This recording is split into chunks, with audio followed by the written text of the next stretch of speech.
You know, one of the cool things about the month of April and May in my mind is probably 80 or 90% of every bass in the lake is up pretty shallow. And you know, you can kind of go back to your roots. I know that every one of us, when we first started fishing, we probably started fishing just beating the bank. And really, when you start talking about April and May, that's exactly what you can do. And you can do it with so many different baits, you know, crankbaits, spinner baits, jerk baits, floating worms. I mean, the list goes on.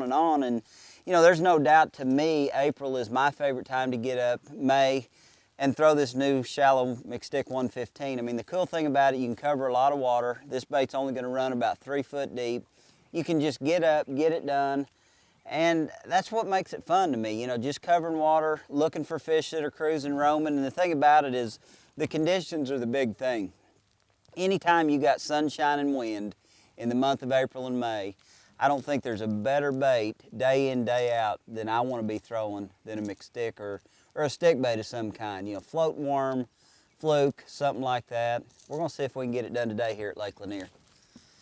You know, I talked about the fact that probably 80 or 90% of the fish just are on the bank in the spring, you know, April, May.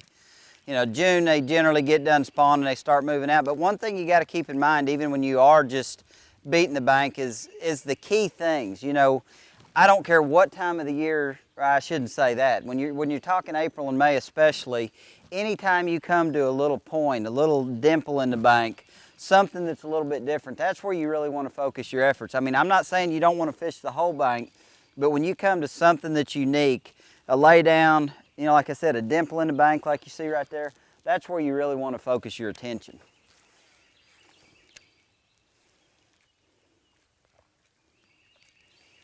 You're supposed to catch one when you do something like that, off that lay down.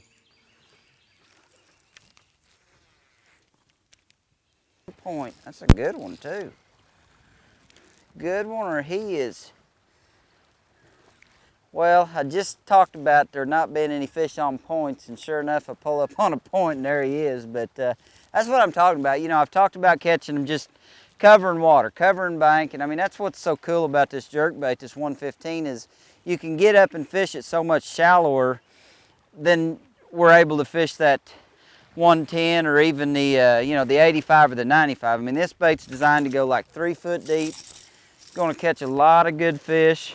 It's going to catch spots and largemouth, and that's the thing that's so unique about it to me. But I love to catch them spotted bass.